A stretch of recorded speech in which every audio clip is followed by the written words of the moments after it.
Level 2 Gym Instructor Health Awareness Poster. Hi, I'm Hayley from Parallel Coaching, and in today's tutorial we're going to understand about how to complete the poster as part of your Level 2 Gym Instructor assessment portfolio.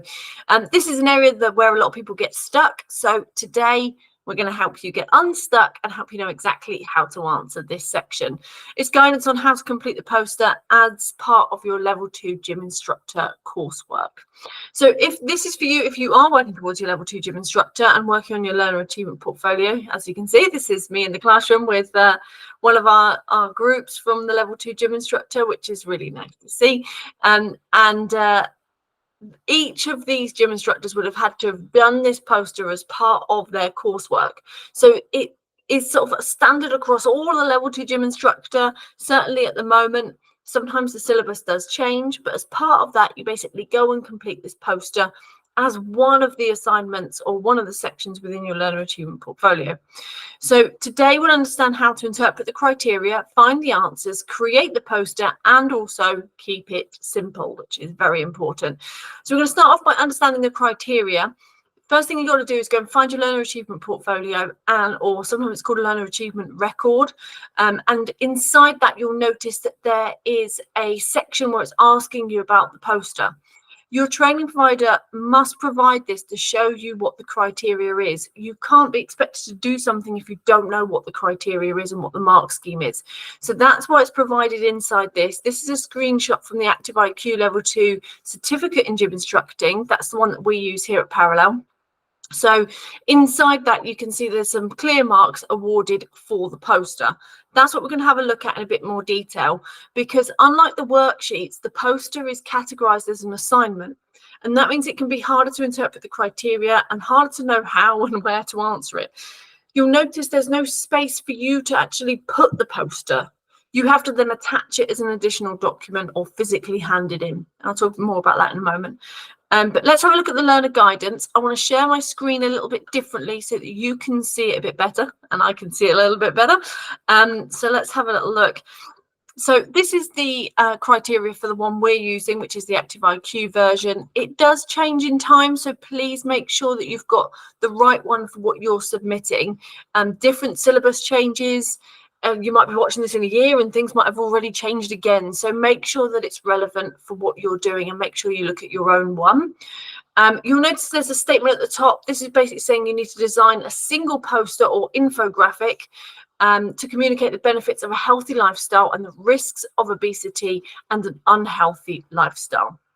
This poster is targeted to people who are considering making changes to their lifestyle, but who are still not fully committed. So they're kind of potential clients, right?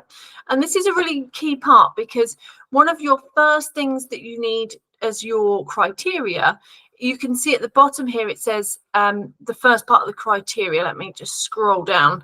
We've got 5 different sections. Number 1 is the terminology and level of detail is appropriate for the target audience. Notice that the target audience we mentioned up here was someone who is considering making changes to their lifestyle but isn't fully committed.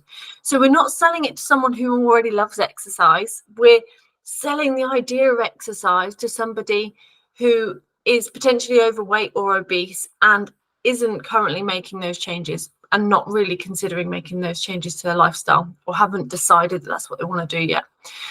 Then the type and level of information should be appropriate to the target group, and that's what you get your 1 point for. So making sure that it's relevant.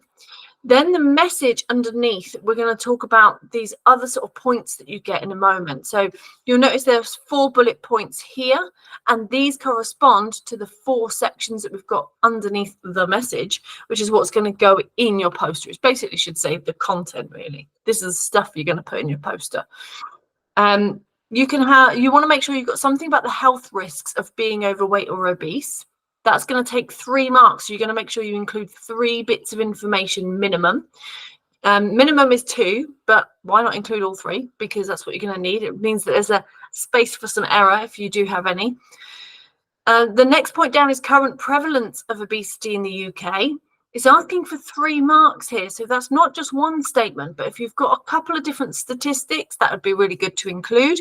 You also get 3 marks for the benefits of a healthy lifestyle and explaining or bullet pointing what the benefits of choosing healthy options or exercising and a healthy lifestyle.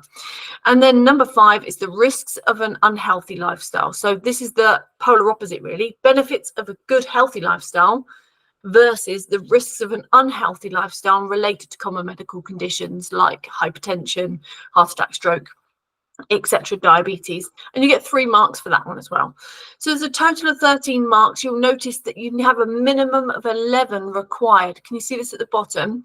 You need to hit 11 marks in order to pass it. So it's making sure that you hit all of these marks and you include all of that. But that's actually quite easy because you've got it all written there. All of the description of what you actually need to include is there. It's just now bullet pointing that out and putting it in the right format. So let's hop back over to my screen. Now we've understood the criteria. We want to know how we go and find these answers. Now, at the time of filming, this may change. At the time of filming, this is page 47 of the blue section in the gym instructing manual for the level 2 gym instructor. And it basically comes under the section of conducting client consultations to support positive behavior change. That's the whole blue section. And page 47 onwards is all about understanding the importance of a healthy lifestyle. So that's basically the content you need for this poster. Page 47's got a nice series of some infographics on there, which is the top image you can see on screen at the moment, and it's got lots of those stats in there. So remember, that was the current prevalence of obesity in the UK. You get 3 points for that, so you want to make sure that goes in. Then when you turn the page, you've got a double page. That's the bottom image that you can see. It includes about defining obesity. It talks about the health risks associated with obesity, which is brilliant because that's the first point where you've also got 3 marks available. And you've got loads of information on here. You can probably just see this around here, look, these bullet points. That's perfect. And then the table on this side is talking about the benefits of a healthy lifestyle, which help you solve the next one. And then the final one up here is talking about the risks associated and the conditions associated. So they sort of roll into each other. Plus, you've got some credible information that you can go and source or where that's come from. So you can find out a bit more about that credible information. So now you've got the detail of where to find it and you know how much detail you need. You're already halfway there. The next part of your poster is to find out which format to use. Now, you don't get any points for being fancy with your technology on this one. Notice on the criteria here, there's nothing here that says, is a whiz kid on a computer, can make the, can use Office, Microsoft Office. Nothing to do with any of that. It's about using something that you're comfortable with. Most likely any format will be fine, but check with your training provider how they want to receive it. At Parallel Coaching, we accept it physically handed in. They can take a photo of a doodle and email it to us, or they can email us a PDF, a PowerPoint, doesn't matter. As long as we can open it and have a look at it, then that's absolutely fine. But some training providers require you to upload it to a specific portal, and that will maybe only accept a PDF format. So make sure that it matches the method that you have to hand this in for. So here's how you choose the best format for your poster. First of all, what do you feel most comfortable with? And consider what technology you're already, or what format you're already familiar with. What is easiest for you to format? What is your time frame? And also, do you have a secondary learning objective? That sounds a little bit complicated. The secondary learning objective is that, well, actually, I've never used Canva before.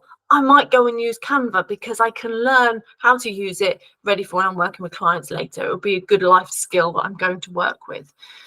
Or maybe your main objective is to get it done really quick. So you might just doodle it out hand-drawn, for example. Or maybe you feel really comfortable with Word, or you feel really comfortable using PowerPoint because you know you can format the images. Maybe that's the best option. Some people don't like the idea of doing hand-drawn because they fear that it's going to be an absolute mess, or it's going to take longer because if you make a mistake, you kind of got to screw it up and start again. So sometimes digital is better. Sometimes it's harder. It's entirely up to you. But the options are really hand-drawn, print it out and stuck together. I've had some beautiful ones with glitter and fluffy letters and all sorts, whereby they've basically got their own kids' activity drawer open and work their way through it. I've had lots of them filled in on Word. I've had lots of people use Canva before as well. You could use a PDF application like Adobe, for example, or you could use Google Docs. There's so many different options that you could use. Pick something you're comfortable with so that you can get it done quickly and efficiently. Here's a few digital examples for you to have a little look at. I would say probably definitely the one on the left is done on Canva. I'll show you Canva, but it's spelled Canva and then .com. It's a really good place to be able to create a poster. I might show you an example of share my screen so you can see how you might do that. And you can start putting in the basics of your understanding. But notice how they've taken all that complicated information from the manual that I screenshotted for you, and they've basically sunk it down into just a few bullet points or a few sections whereby they're answering the questions and answering the information. Similar with the other vertical one, I believe that's done in Word. It could be done in any other format potentially. There's the one on the right, which is a little bit more wordy and less imagey, and that's definitely done in Word. That one, they've got a couple of little images. They've got clear referencing on the bottom. You can see that one's done by a uni student, and then you've got a lot more detail written in. It's still appropriate for the client that's going to receive it, but you can see how that's actually a little bit more wordy and less postery compared to some of the others. Then you've got the one with all the statistic drawings underneath. That's a real classic cut and stick digital version where they've basically taken lots of images of infographics from Google, and they've stuck it all on one different thing to show what they needed to show. That could do with a little bit more detail on things like benefits of obesity, of a healthy lifestyle and things like that. But generally, it's got everything in there. And the one in the middle at the bottom is really nice because it's got a mixture of bullet points to understand the sort of more hefty level of detail that you need for things like benefits of healthy lifestyle and how to get healthy. But there's also some stuff on prevalence. There's a nice little message in the middle as well. So you've kind of got a good detail on different examples for you to have a look at. I also wanted to show you some physical examples. I didn't have many of these to show you, but you can see how they're all a bit different. They've got bullet points, paragraphs, imagery, and they don't have to be great drawers either. They're not artists. I have had some beautiful ones, but they're not artists. They've just copied in different drawings. Now, the reason why this comes in handy is that if someone's looking to complete it on the actual weekend with us, they then just complete it that quickly in that space underneath the criteria that we've set out for them. And that can work really nicely if you're after something quick that solves all the criteria points that it needs, but also is a bit less stressful than trying to then find time to go and do it, say, on Canva, for example. So the next thing I thought I would do is just show you how easy this could be on Canva if you're brand new to it. I'm just gonna. Okay, so we had a little technical issue in between, but hopefully you're still with me. So basically, I've gone into Canva and I've created a new poster template. So I literally just go create new design, and I chose a poster. From here, you can literally go into this design bit here. So make sure the tab's on design. You can put in poster. And you could pick a nice, easy kind of display that you want, which will set your design. Let's just say, okay, I'm going to go with that one. And then you can basically go back through.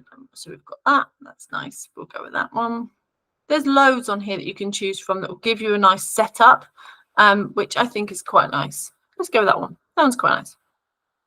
So now you don't have to worry about the template and what it actually looks like. You can literally just now add the elements relevant. So, for example, I know that this is about obesity. So let me just go and get obesity. I can then pick some graphics. So I might just pick a graphic and stick that one in. I might have an image about how it affects the heart. So I might pop that one down there. Don't know what that little square is. I also might talk about exercise in there. So let me get a nice quick thing about exercise and healthy lifestyle, just so you can see how easy it is to go and create this. You don't have to be good at tech to make this work by any means. I'm certainly not a good tech person, which is why this all failed on me earlier. But then you can go in and then edit all of the words and bits. You can edit all the titles. but you've now got a nice, easy way of being able to add elements and graphics and photos to something that is already set up in a nice, clear format. You can just add in your nice, clear bullet points. You can add in your text. You can add a title to it, and you can kind of set yourself up for success in a really easy way. So that's that part. Let me now go through and just show you where we're back to my presentation. So we had a little look at the digital examples. You can see how they kind of turned out in the end as people have used Canva and things. The physical examples, I just want to remind you that you need to keep this simple. The objective is to take a complex topic and make it accessible for clients and prospective clients. So keep it simple and make sure that it's appropriate to the client. It's not about including lots of jargon or information, and definitely don't assume that your client already or the person reading it understands key concepts. So make it nice and simple. And that brings us to the end of today's session or tutorial, all about understanding more about the poster, making sure that you're happy about going and putting this together. Thank you for joining me. Make sure you drop a comment below this video with your big takeaway. And by that, I mean, what have you learned? What's your big lesson that you've learned from this video, and was it useful? Also, subscribe to our YouTube for more helpful training tips. And inside the blog that goes alongside this video, I'll make sure there's a link to the health and safety worksheet that everyone gets stuck on. And also, if you need help with your anatomy and physiology, please do reach out to us, because there's things inside that blog that will also help you move toward your anatomy exam. Reach out if you need any help with us in any aspect of your gym instructor course, and I wish you all the best when you're completing this and filling in your learner achievement portfolio. Thank you very much for joining me, and I will see you soon. Take care.